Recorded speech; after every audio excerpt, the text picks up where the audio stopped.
Itu siapa? Admin. Pak Agung, kita mulai aja Pak Agung.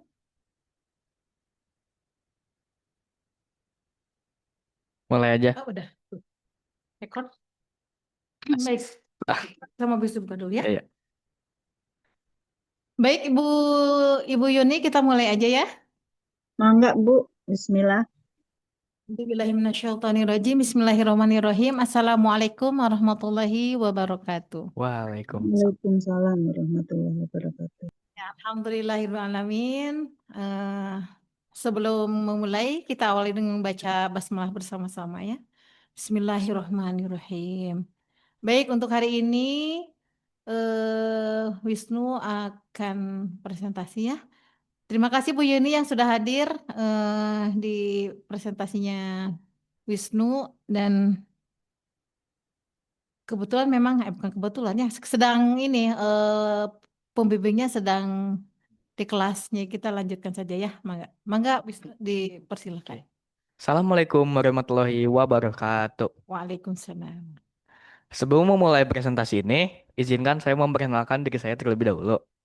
Perkenalkan, saya Muhammad Wisnu Prabajati, siswa kelas 8 dari SMP Al Kausar Lab School. Nah, di sini saya ingin mempresentasikan KS saya semester 1 tahun ajaran 2025. 2025-2026. Nah, KS saya itu sekarang itu adalah perkembangan ekonomi digital, yaitu fintech dan digitalisasi. Dengan expertnya yaitu Bapak Rahmat Sudarsono. Nah, latar belakang dulu nih. Saya tuh mau mulai topik ini tuh karena saya tertarik dengan karir ayah saya, yaitu sebagai guru dan dosen ekonomi. Selain itu juga, saya penasaran tuh sesuruh apa dan sesulit apa tuh ekonomi. Nah, juga saya ingin tahu dampak ekonomi digital bagi Gen Z, Gen Alpha, Gen Beta, dan Gen seterusnya bagi kehidupan sehari-harinya. Nah, jadi, apa itu ekonomi digital? Nah, sebelum saya jelaskan dulu ekonomi digital, nah, ekonomi itu terbagi menjadi dua, yaitu ekonomi konvensional, yaitu jual beli dengan face to face atau langsung lah, secara langsung dan ada kontak fisiknya. Sedangkan kalau ekonomi digital itu semua kegiatan ekonominya kayak jual beli, jasa, itu tuh mengandalkan ekonomi, mengandalkan teknologi. Jadi transaksinya tuh bisa di mana aja, kapan aja tanpa harus bertemu langsung.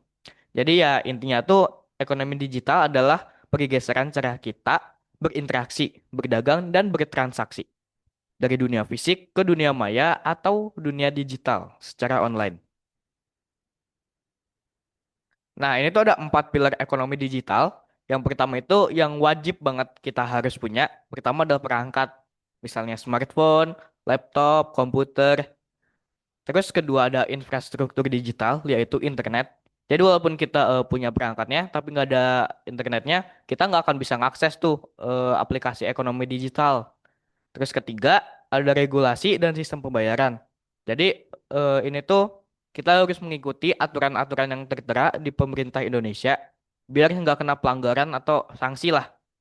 Dan penanggung jawabnya itu ada BI atau Bank Indonesia dan OJK atau Otoritas Jasa Keuangan. Dan yang terakhir itu ada pengguna. Jadi ya jelas kalau misalnya kita mau bayar atau melakukan sesuatu secara online, ya pasti ada penggunanya yang mengendalikan kegiatan itu. Oke, jadi ini definisinya dulu. Pertama ada definisi fintech, yaitu fintech adalah singkatan dari finansial dan teknologi. Nah, fintech itu adalah inovasi nih dari industri jasa keuangan dan pembayaran non tunai yang menggunakan teknologi untuk menyediakan layanan keuangan secara efisien, cepat, dan praktis, serta bisa diakses di mana aja. Nah, sedangkan ini kalau definisi digitalisasi, digitalisasi itu kayak proses media dari bentuk tercetak, audio, atau video menjadi bentuk digital yang pastinya itu bisa dibaca oleh komputer. Nah, digitalisasi itu dilakukan untuk membuat arsip dokumen kayak misalnya proposal, anggaran dari spreadsheet, atau PPT. Nah, digitalisasi yang sering banget kita temui itu pertama ya seperti ini, saya presentasi menggunakan Canva. Salah satunya itu Canva adalah digitalisasi. Selain itu juga ada kayak aplikasi komunikasi nih dari game namanya Discord. Nah, itu juga digitalisasi dan paling sering dipakai oleh orang itu yaitu Spotify untuk mendengarkan musik. Nah, Spotify juga salah satu dari digitalisasi. Oke, ini adalah dampak positif fintech dan digitalisasi. Pertama nih, ada membuka lapangan kerja baru. Jadi karena zaman udah berubah ya, zaman udah menjadi teknologi banget lah. Pastinya ada profesi baru nih yang muncul, kayak misalnya admin media sosial, konten kreator, atau misalnya digital marketer. Terus kedua, ada efisiensi dan kemudahan transaksi. Nah, positifnya itu karena kita bisa mengakses pembayaran di mana aja. Jadi misalnya saya di Bandung nih di Alka dan saya ingin beli sesuatu di Jogja misalnya. Ya udah, saya tinggal pesan aja dari aplikasi. Cepat kan? Terus ketiga itu membantu UMKM. Jadi usaha kecil tuh bisa memasarkan produknya ke seluruh Indonesia, bahkan internasional secara luas tanpa harus punya toko fisik. Jadi nggak usah ada outlet tuh. Jadi harus di sini, di sini, di sini nggak usah. Kita cuman perlu siapin aja tempatnya gimana dan jual aja secara online. Terus keempat, ada efisiensi waktu dan biaya. Nah, jadi kita bisa berbelanja dan memesan makanan atau membayar tagihan dari rumah, menghemat waktu sama energi kita tuh. Jadi ya udah kita lewat aplikasi. Nah, ini tuh ada badan penyelenggara dan penanggung jawabnya. Pasti eh, setiap hal itu ada penanggung jawabnya. Nah, pertama itu ada Komdigi atau Kementerian Komunikasi dan Digital. Nah, jadi Komdigi itu bertanggung jawab penuh atas pengelolaan dan pengembangan infrastruktur TIK yang ada di Indonesia. Nah, kedua itu ada Bakti atau Badan Aksesibilitas Telekomunikasi dan Informasi. Nah, jadi Bakti itu fungsinya memperluas akses telekomunikasi dan informatika ke seluruh dunia, terutama di daerah pelosok dan tertinggal, misalnya kayak di pedesaan atau di tengah-tengah hutan. Nah, ketiga ada Kementerian Koordinator Bidang Perekonomian. Jadi menyelaraskan, mengordinasikan, dan mengendalikan pelaksanaan urusan kementerian di bidang perekonomian Indonesia. Nah, sebenarnya badan-badan lain tuh masih banyak, cuman saya ambil tiga aja karena yang saya temukan ini paling penting lah dari ekonomi digital ini. Nah, sekarang tuh karena tadi kita udah bahas positifnya, sekarang kita bahas tantangan dan sisi negatifnya. Nah, pertama itu keamanan data dan penipuan. Jadi kita tuh punya resiko tinggi pencurian data pribadi, juga penipuan online. Misalnya kita tiba-tiba dihack nih akunnya, terus tiba-tiba dijadiin judol atau pinjol. Kan nggak lucu ya, nggak seru gitu. Itu juga bahaya tuh buat kita juga. Nah, terus kedua ada kesenjangan digital, yaitu nggak semua daerah Indonesia punya akses internet yang baik. Malah masih ada daerah-daerah yang belum punya internet sama sekali. Nah, terus ketiga itu persaingan yang ketat. Nah, jadi karena udah ada media sosial sama teknologi yang lumayan banyak lah tersebar luas di Indonesia, jadi UMKM tuh harus bersaing dengan ribuan penjual lain. Bahkan produk dari impor gitu dari luar negeri harus bersaing sama itu juga. Terus nggak bisa dihindarin juga eh, pengotoran nama baik di media sosial. Misalnya nih, ada dua toko roti nih, toko roti A sama roti B. Nah, toko roti A tuh nggak suka sama toko roti B, jadinya dia menjatuhkan toko roti B di media sosial biar dia bangkrut dan gak ada yang beli. Terus keempat, meningkatnya sifat konsumtif. Nah, karena kemudahan berbelanja seringkali membuat orang tuh jadi lebih boros gitu dan membeli barang yang malah nggak dibutuhin sama sekali. Terus kelima, ada berkurangnya interaksi sosial. Nah, ini tuh bersambungan atau berkaitan dengan nomor 4. Karena kemudahan berbelanja, jadi aktivitas ekonomi yang serba online tuh mengurangi interaksi kita dengan manusia lain. Oke, lanjut. Nah, ini tuh perubahan perilaku konsumen. Dari aspeknya dulu nih. Pertama, itu mencari informasi. Nah, kalau dulu atau kita sebut aja sebagai konvensional, itu tuh dari iklan, koran, atau bertanya langsung dengan produsennya. Nah, sekarang zaman digital itu kita tuh mencari ulasan di internet atau media sosial. Jadi kita tuh nggak usah nanya langsung ke tokonya. Oke, yang kedua itu ada pertimbangan nih. Kalau yang konvensional itu kita tuh bisa lihat harga secara langsung dan kualitas fisik. Jadi kita tuh bisa sentuh-sentuh. Misalnya saya mau beli mouse nih. Saya bisa sentuh-sentuh kayak gini, sentuh-sentuh dilihat-lihat. Nah, sedangkan kalau online tuh kita tuh nggak bisa lihat langsung. Kita cuma mengandalkan foto dan review dari orang lain yang sudah membeli. Terus ketiga ada pembayaran. Kalau dulu itu menggunakan uang tunai, jadi langsung fisik. Nah, sekarang tuh menggunakan e-wallet, transfer, bank atau kartu kredit. Nah, terus yang terakhir ada loyalitas. Kalau dulu tuh setia pada satu toko langganan. Misalnya saya setia sama Sejati Mart, ya udah saya ke sana terus. Nah, sedangkan kalau misalnya digital tuh tokonya tuh secara online, tapi dengan dikasih benefit yaitu promo dan diskon. Lanjut. Nah, ini tuh ada profesi baru di era ekonomi digital. Pertama itu ada sosial media admin. Nah, jadi sosial media admin tuh dia tuh mengelola akun media sosial, misalnya Pesona Indonesia atau akun media sosialnya Tokopedia. Nah, dia yang mengelola dan mengatur semua yang ada di akun itu. Terus ada UI atau UX designer. Nah, UI itu adalah user interface dan UX itu adalah user experience. Nah, UI UX designer tuh dia tuh merancang sebuah aplikasi atau web biar bisa terlihat, misalnya merancang aplikasi WA. Nah, dia tuh mendesain bagaimana sih biar WA itu menarik dan disukai oleh banyak hal, oleh banyak orang tuh. Terus ketiga ada digital marketer, yaitu ahli strategi pemasaran produk secara online. Jadi dia tuh kayak mengkoordinasikan lah dengan timnya. Jadi ini tuh harus gimana, terus bikin konten yang bagaimana biar produknya itu terkenal.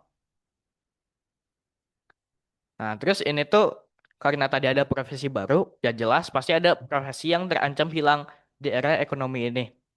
Nah, pertama itu ada kasir dan petugas tiket.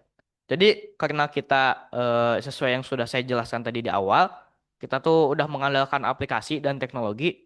Jadi, kasir dan petugas tiket secara manual atau dengan manusia itu udah nggak dibutuhin lagi karena kita bisa menggunakan aplikasi, robot atau komputer.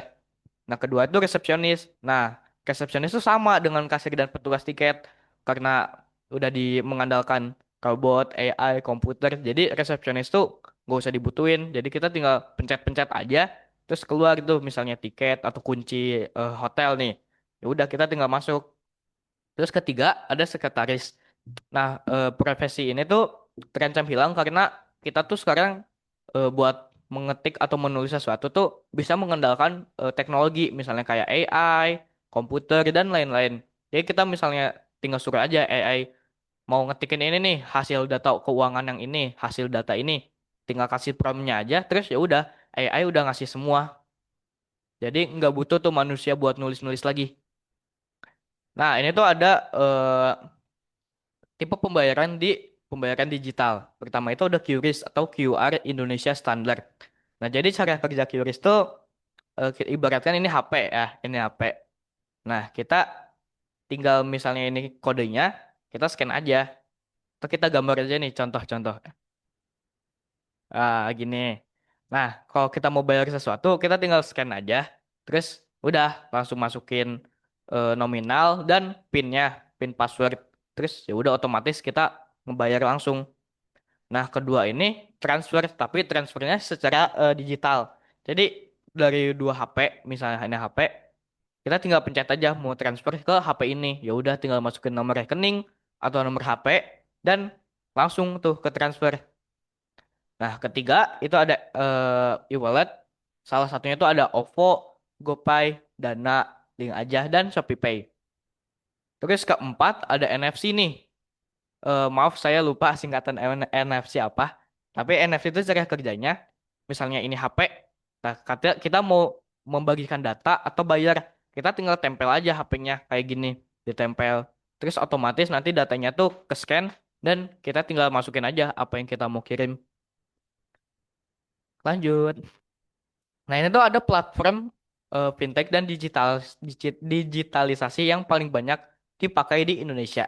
Nah, kalau fintech itu paling banyak dipakai adalah GoPay dan OVO. Nah, GoPay itu top satu karena penggunanya itu sekitar 112 juta pengguna di Indonesia dan OVO sekitar 102 juta di Indonesia. Nah, mengapa sih dua aplikasi ini tuh paling top lah, paling banyak digunakan di Indonesia? Karena kemudahannya. dalam bertransaksi dan integrasinya dengan aplikasi lain. Misalnya GoPay itu terintegrasi dengan Gojek. Nah, sedangkan OVO terintegrasi dengan Lazada dan juga Grab. Jadi gampang lah kalau mau melakukan sesuatu. Nah, kalau digitalisasi ini ada WhatsApp dan Instagram. Nah, WhatsApp itu saya nggak tahu ya berapa jumlah pastinya, berapa juta-jutanya. Cuman yang saya dapatkan itu WhatsApp itu penggunanya di Indonesia sekitar 94% pengguna internet yang ada di Indonesia.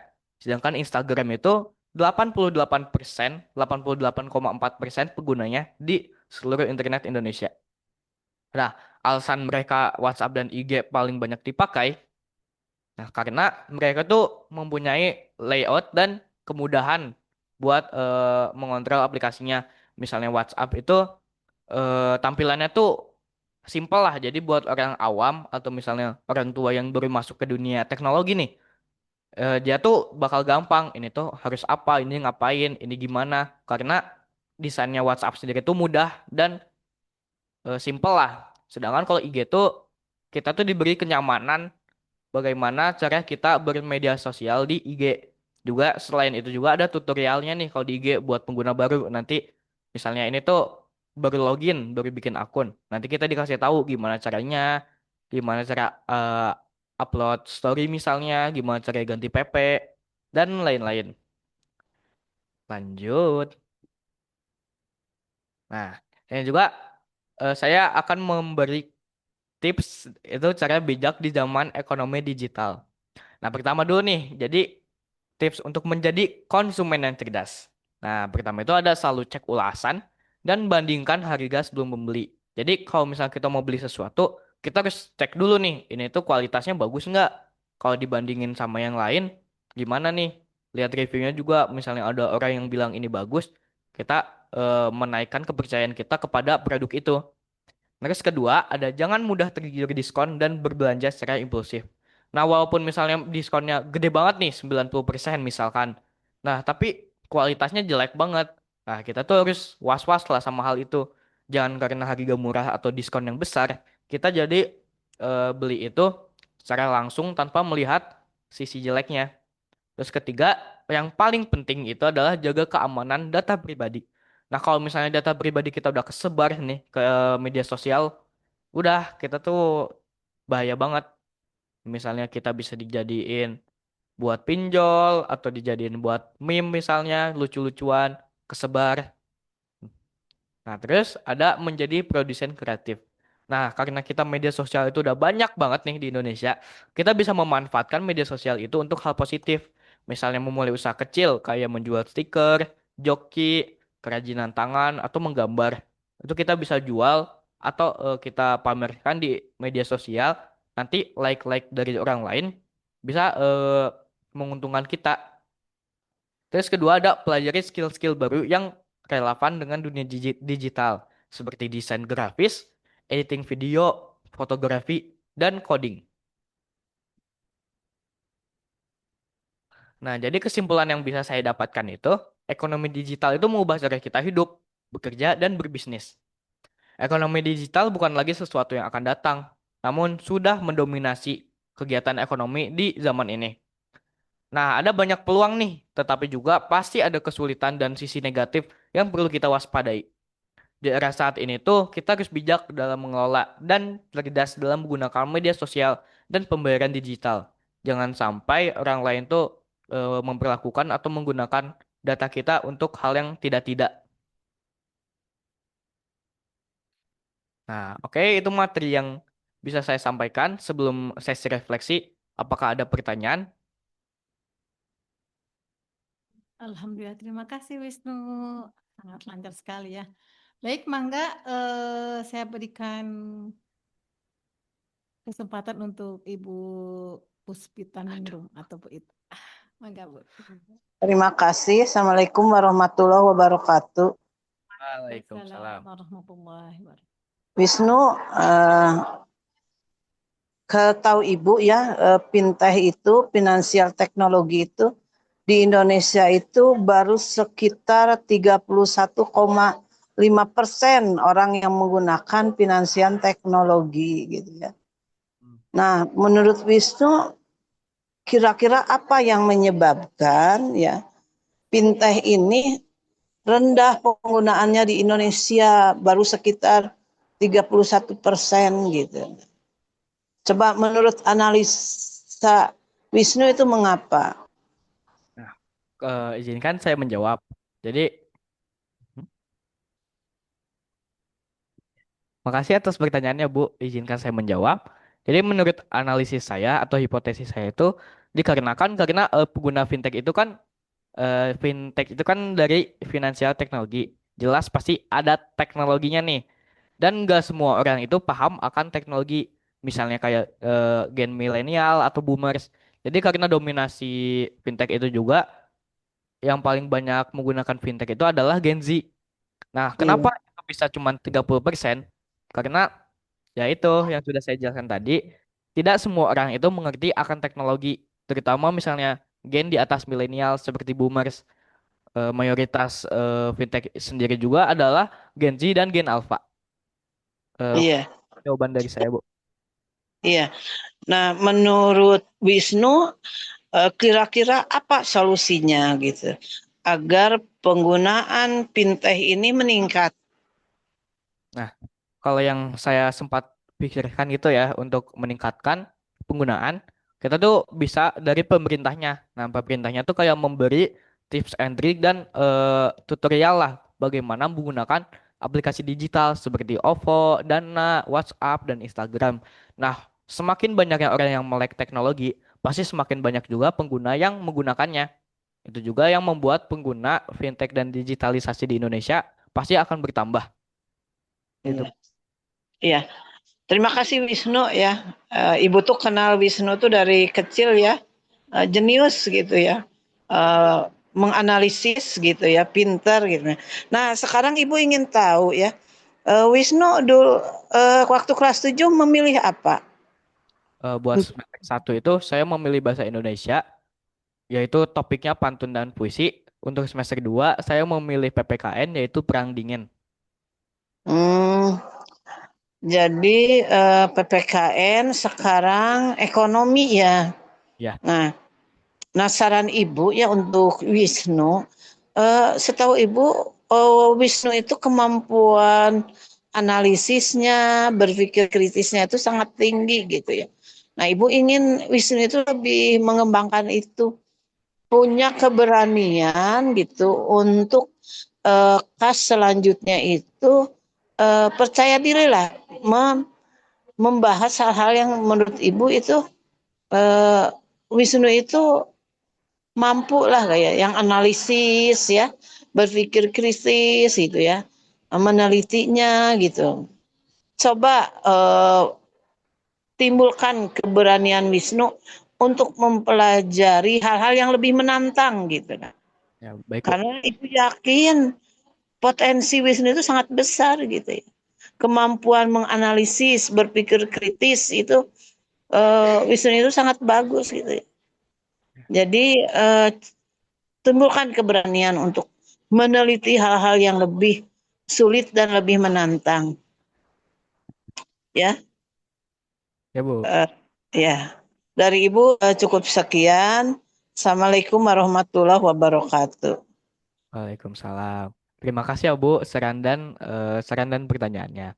Ya, Untuk sampai sini. untuk guru lain dan orang tua saya, apakah ada yang ingin ditanyakan atau memberi saran? Enggak, Ibu Yuni. Baiklah, Bismillahirrahmanirrahim. Assalamualaikum warahmatullahi wabarakatuh. Waalaikumsalam. Alhamdulillah, terima kasih Wisnu sudah mempresentasikan KAS hari ini dengan bagus, dengan persiapan yang bagus juga. Eh, Mungkin untuk apa ya, untuk masukan dari Bu Ita juga harus dipertimbangkan ya, agar lebih lebih menambah wawasan Wisnu, menambah apa ya, ilmu-ilmu yang manfaat buat kedepannya gitu. Eh, Terima kasih juga ke Bu Ita atas masukan pertanyaannya. Semoga Wisnu lebih semangat, lebih bisa mendalami apa yang menjadi apa ya, ilmu-ilmu atau bahasan-bahasan yang bisa lebih ditingkatkan lagi. Kemudian terima kasih ke Bu Isur sudah membimbing Wisnu, eh, dan semoga semua ilmu yang diperoleh Wisnu bermanfaat dan berkah untuk kedepannya. Terima kasih Bu. Assalamualaikum warahmatullahi wabarakatuh. Waalaikumsalam. Waalaikumsalam warahmatullahi. Akan dilanjut. Lanjut aja. Ya, tuh. Nah, nggak bisa keluar. Ini gimana mau caranya? Belum. Nah, Ini masih session. masih. Oke. Karena sesi pertanyaan tadi udah selesai, saya lanjut ke sesi refleksi. Nah, pertama itu dari kekuatan saya, yaitu saya suka mengeksplor sesuatu topik dengan dalam.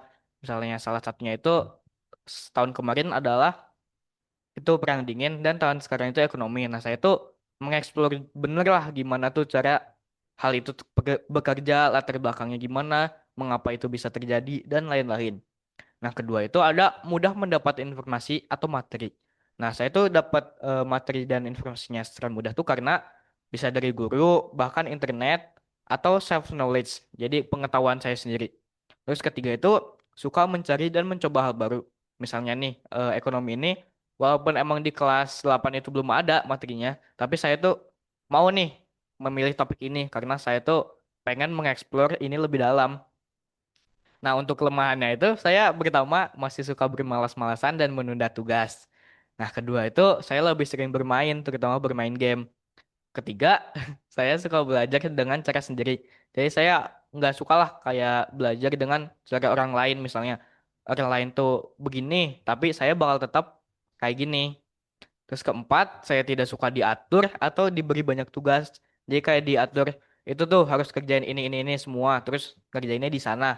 Nah, saya nggak suka. Jadi saya pengennya belajar dengan kemauan saya sendiri.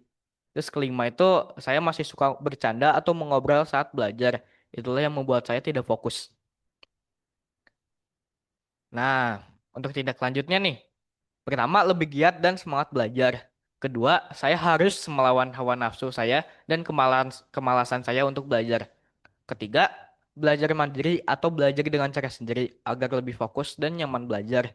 Keempat nih, tetap mengeksplor sesuatu dengan dalam. Terus kelima, stay focused on studying atau tetap fokus dalam belajar. Keenam, belajar untuk tidak terdistraksi oleh hal-hal yang mengganggu. Misalnya ada teman saya yang berisik atau botol jatuh nih, saya akan mencoba fokus dengan pelajaran saya. Saya akan coba fokus dalam belajar agar saya tidak terganggu.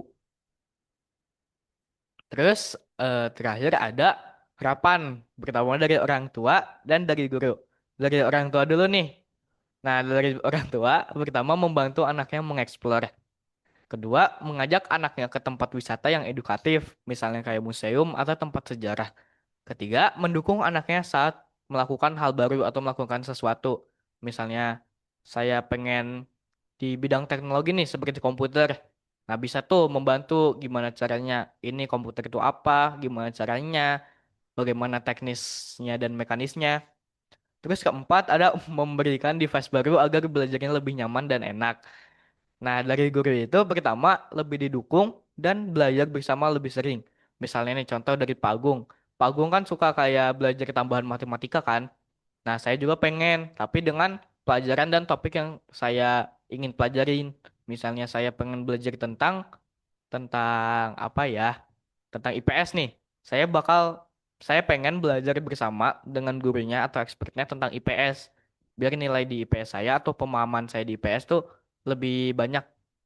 Terus kedua, memberi soal atau latihan terkait materi yang dipelajarin. Nah, ini tuh saya sudah kayak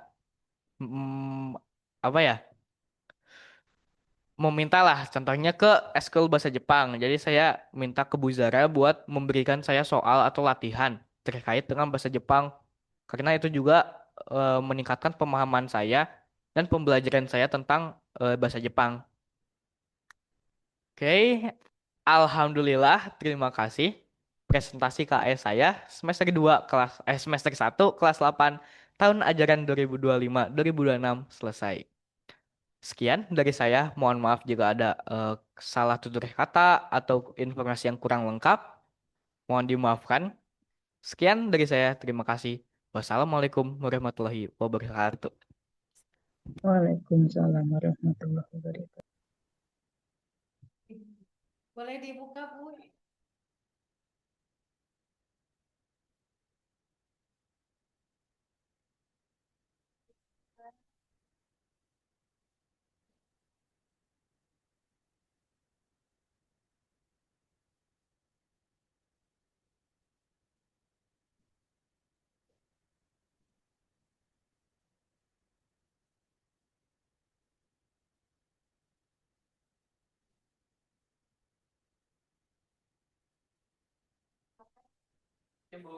Terima kasih, Bu Ita. Itu ya.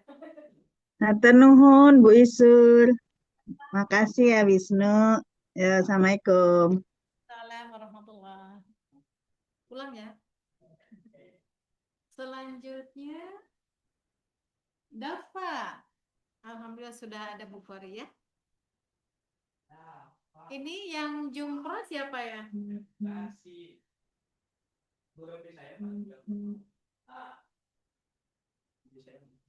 Hah? Dava? Dava mana? Dava. Dava. Itu